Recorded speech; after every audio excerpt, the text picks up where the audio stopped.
Hello, friends. I'm happy to welcome you all to a new episode of The Mind Maverick by Rosalind Bosco. Today, I'm going to speak to you about a very important topic which practically changed my life and my views about life upside down or topsy turvy or whatever you prefer to call it. And the title of my new video might have aroused your curiosity, and it is perfectly true. Do parents tell us the absolute truth? No, they don't. Why don't they? Because they want to protect us from all problems in life. They think that they have worked hard enough for us and they can provide us a cushion to live a comfortable life till the end of our lives. In short, they prefer to take up all the hardships and give us a life of total bliss. But this is not what works out in real life. Real reality is totally different. And if our children and we ourselves are not trained to face reality, then our lives become miserable. Some of us take decisions because we are totally frustrated with our lives, and almost 70 to 80% of the people who live today don't know what life is all about. I was brought up in an in a household where my parents were middle class and they worked really hard to give us the best education. I was educated in one of the most prestigious institutions in the city, Chennai, Fatima Convent, Kodambakkam, run by Salesian sisters. And I was practically shielded and protected from all anxieties and miseries of life. I was never accustomed to do any kind of work in my house, and my mother did not expect me to do it. My father took care of all our financial commitments, and we never heard a word about money issues from either of them. My father worked in the secretariat and retired as an undersecretary to the government. My mother worked in a very famous Salesian school in the city as a Tamil teacher. And so, when I was married at 18, I expected my life to be the same, a bed of roses. It might be a cliche expression, but still, that was my expectation. And my family was totally a nuclear one. We were self contained. We were happy with ourselves. We did not mingle much with others. And the whole focus of the parents was only on the children apart from their jobs. But I was in for a rude shock when, after my marriage, I realized that my husband's family was totally a family where everybody went out for others. In fact, my husband is a social worker. He's not only a social worker by profession, but he practices social work as one of his most important values of life. So, my idea was that a person in the family should devote, the husband or a wife should devote all their time to family matters. And there were a lot of issues which arose out of this kind of a partnership where my husband put others before him. So there was a totally uh, a different expectations from either sides. I was not able to digest this kind of attitude.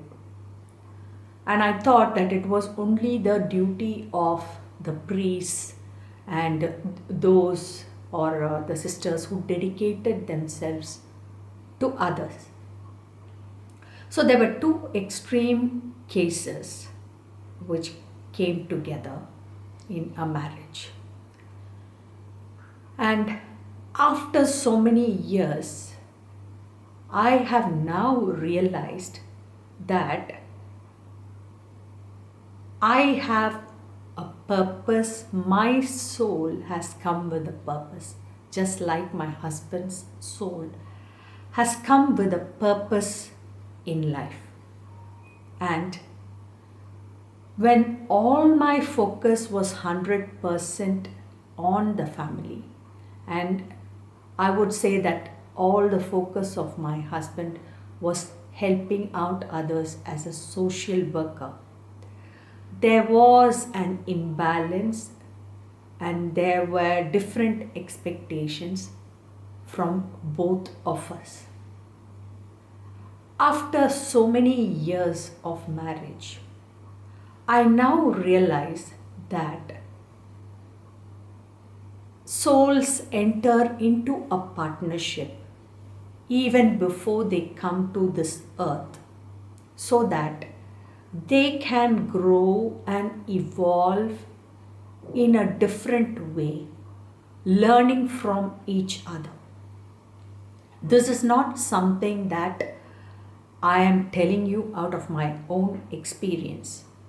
If you have any doubts about my words today, please read this book, Many Lives, Many Masters, written by Brian L. Weiss, MD, a psychiatrist who lives and practices in Miami, Florida.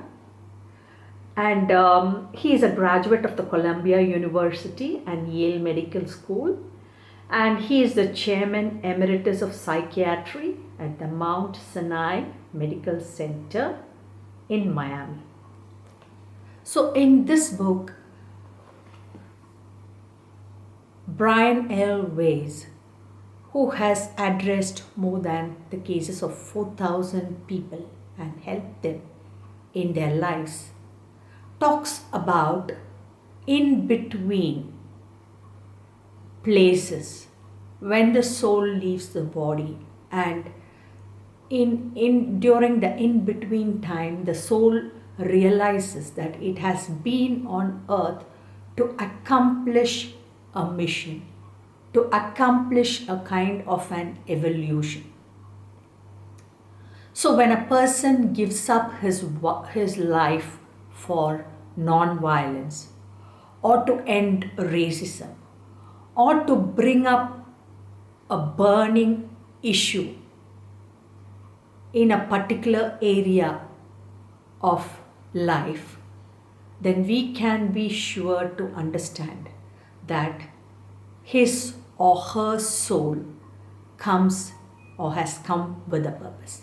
Let us take the cases of so many people who are talking about the environment and how to protect their environment. We have so many examples right before our eyes.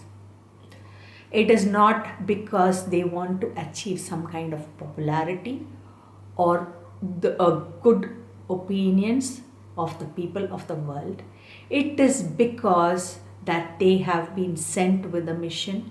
It is because that they believe that their souls have a purpose on earth, and they would like to accomplish their mission before leaving this earth. So my my thought to all the youngsters which I would like to share today is, please do not believe in fairy tale endings and they lived happily ever after is something you find in fairy tales and in movies. But life is completely different. You have been sent here with a purpose. You have been sent here to face challenges. So when you play your video games, you like to overcome challenges, don't you? And the same way, your soul has been sent to earth to play the most thrilling roller coaster experiences, which you can never imagine. And don't get frustrated with your lives. Please understand that you have been sent here with a mission. If you want to know more about all these ideas and concepts, please read this book, The Brimstone Fallacy, which has been written by me, and it is available in amazon.in and amazon.com and also as a Kindle version. Thank you for listening to me patiently. We will discuss a lot of topics and see you again. Signing off, Rosalind Bosco Mahimedas. Thank you.